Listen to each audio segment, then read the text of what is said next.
तेरी मेरी कहानियाँ से सभी अपडेट पाने के लिए बेल आइकन दबाएं। आज की कहानी है 1 करोड़ की चाय। अशोक बाबू सूरज के साथ दुकान पर लौट आए और उसे पैसे देते हुए कहा, अभी मुझे 1-2 दुकानदारों की उधारी और चुकानी है, इसीलिए मैं तुम्हें पूरे पैसे नहीं दे रहा। अगले महीने तुम्हारा पूरा हिसाब कर दूंगा और उसके बाद कोई उधारी नहीं। तुम भी थोड़ा खुद को बदलो और दुकान के बाहर लिख दो, आज नकद कल उधार। और वे ठहाका लगाकर हंसने लगे। सूरज ने हंसने की कोशिश की पर वह हंस नहीं सका।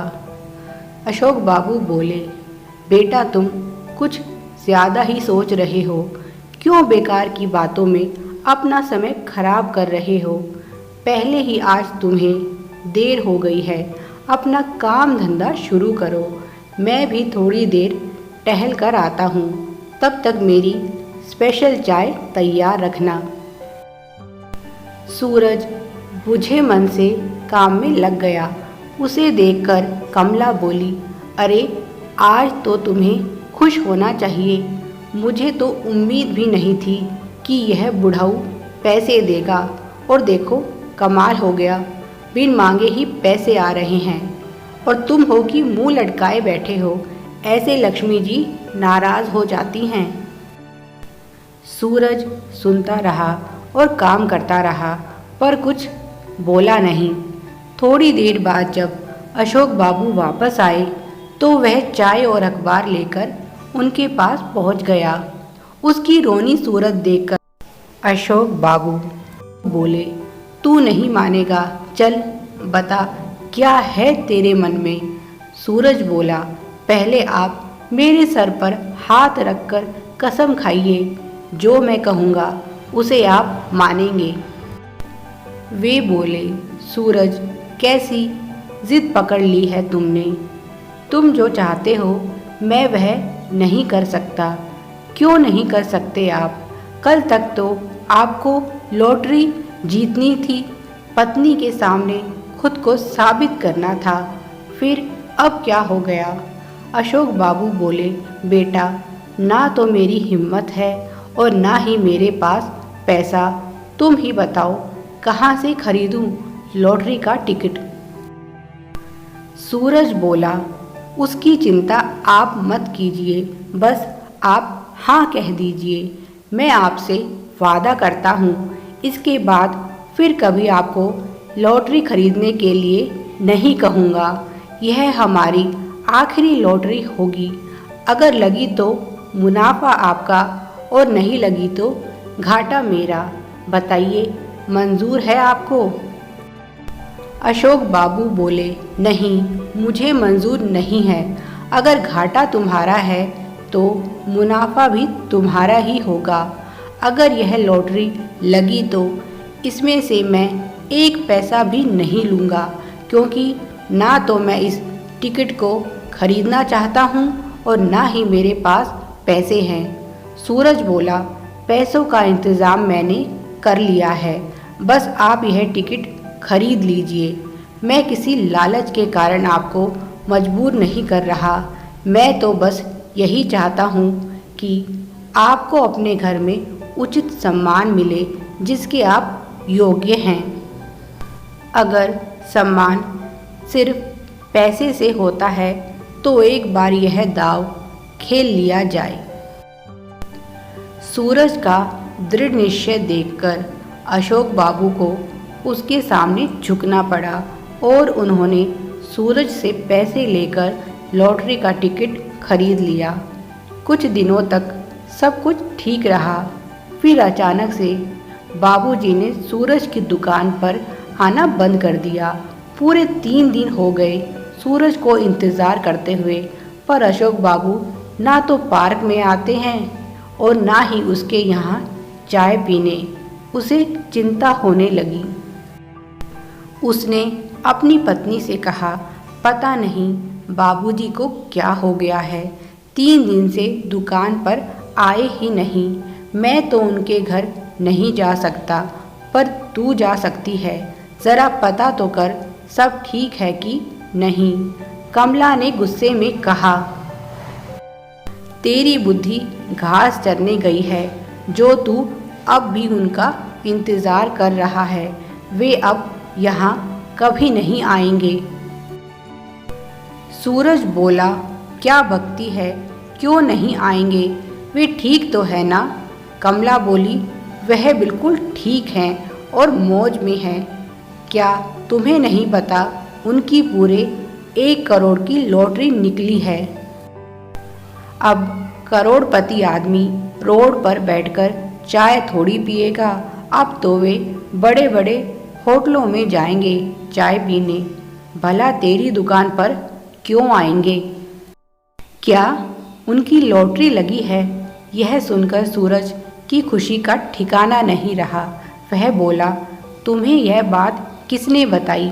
कमला बोली, उनके घर में जो काम वाली बाई है उसी ने बताई है। पर तू क्यों ऐसा बावला हुआ जा रहा है जैसे तेरी ही लॉटरी निकली हो। अब भूल जा उन्हें, अब वे यहाँ नहीं आएंगे। बड़े लोग छोटे आदमी से दोस्ती नहीं रखते और अब वे बहुत बड़े आदमी हो गए हैं। सूरज बोला, चल हट पगली, तू जानती नहीं मेरे बाबूजी को। कमला बोली, मैं नहीं, तू नहीं समझ पाया उन्हें। अगर तेरे इतने ही खास हैं तो बता, तुझे क्यों नहीं बताया कि उनकी लॉटरी लगी है। जब से लॉटरी निकली है तेरे पास भी नहीं आए और आएंगे भी क्यों। तेरे जैसे कंगाल से दोस्ती करके उन्हें क्या मिलेगा। पहले तो मुफ्त में चाय पीने चले आते थे, अब यहाँ आकर क्या करेंगे। सूरज बोला, बस कर, मैं बाबूजी के खिलाफ एक शब्द भी नहीं सुन सकता। वे औरों जैसे नहीं हैं। कमला ने मुंह बनाते हुए कहा, वे औरों जैसे नहीं हैं तो फिर तू ही बता दे वह कैसे हैं। पैसा आते ही तुझे भूल गए ना। अच्छा ही है पीछा छुटा, नहीं तो पता नहीं कितने दिन और मुफ्त का खाते। सूरज बोला, बस भी कर। कमला बोली, आज मैं चुप रहने वाली नहीं, आज तो मुझे मौका मिला है। तू कहता था ना एक दिन मेरी सोच बदल देगा। मेरी तो नहीं पर खुद की सोच बदल ले, कुछ दुनियादारी भी सीख ले, नहीं तो लोग ऐसे ही तेरा फ़ायदा उठाएंगे। इतना बड़ा इनाम निकला है, फिर भी यह नहीं कि उधार के पैसे किसी के हाथ भिजवा दे। देख लिया तेरे बाबूजी को, यह सारे पैसे वाले एक जैसे ही होते हैं। हम गरीबों के दुख दर्द से उन्हें कोई मतलब नहीं, वे तो बस अपना उल्लू सीधा करना जानते हैं। गलती हमारी ही है जो हम उनके दिखावे को अपनापन समझ बैठते हैं। सूरज समझ गया कमला से बहस करने में कोई फ़ायदा नहीं। वह उठा और बोला, मैं मंदिर जा रहा हूँ। मैंने मन्नत मांगी थी, अगर बाबूजी की लॉटरी लग गई तो प्रसाद चढ़ाऊँगा। तू ज़रा दुकान संभाल लेना। कमला बोली, तू नहीं सुधरने वाला। लॉटरी किसी की लगी है और प्रसाद कोई बांट रहा है। सूरज चल तो दिया पर उसके दिमाग में कमला की बातें घूम रही थी। वह सोचने लगा, बाबूजी ने मुझे यह खुशखबरी सबसे पहले क्यों नहीं बताई और अभी तक वे मेरे पास क्यों नहीं आए। कहीं कमला ठीक तो नहीं कह रही, क्या बाबूजी बदल गए हैं। सूरज के दिल ने कहा, नहीं, बाबूजी ऐसे नहीं हैं, ज़रूर कोई वजह होगी। पर दिमाग बोला, पैसा अच्छे अच्छों को बदल देता है। जब वह मंदिर से लौटा तो देखा बाबूजी बैठे हुए हैं। वह खुशी से उछलता हुआ उनके पास पहुंचा और बोला, बधाई हो बाबूजी, आपकी लॉटरी लग गई है। अशोक बाबू बोले, बधाई मुझे नहीं तुम्हें है सूरज, लॉटरी मेरी नहीं तुम्हारी लगी है। याद है ना हमारे बीच क्या समझौता हुआ था। सूरज बोला, बाबूजी आपको अभी तक वह बात याद है? अशोक बाबू बोले, याद ही नहीं, मैंने सारी कार्यवाही कर ली है, तभी तो मैं तुमसे मिलने नहीं आ पाया। जब मेरी पत्नी को पता चला कि मुझे 1 करोड़ की लॉटरी लगी है तो वह तो खुशी के मारे पागल ही हो गई। पर जब मैंने उसे बताया कि इस लॉटरी को खरीदने के सारे पैसे तुमने मुझे दिए थे और मैंने तुमसे वादा किया था कि अगर लॉटरी लगी तो मैं अपने पास 1 रुपया भी नहीं रखूँगा, उसके होश उड़ गए। 3 दिन से बेचारी मुझे यही समझाने में लगी है कि अगर तुम्हें देना ही है तो उस चाय वाले को कुछ पैसे दे दो। अगर फिर भी तुम्हारा मन नहीं मानता तो उसे आधा इनाम दे दो, पर पूरे पैसे उसे मत दो।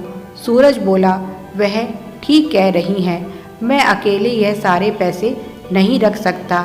इन पैसों पर मुझसे ज़्यादा आपका हक है। अशोक बाबू बोले, देखो सूरज, अब तुम अपनी बात से मुकर नहीं सकते। यह तो पहले ही तय हो गया था कि अगर लॉटरी लगी तो सारे पैसे तुम रखोगे। और रही बात मेरी तो तुमसे भी बड़ी लॉटरी लग चुकी है।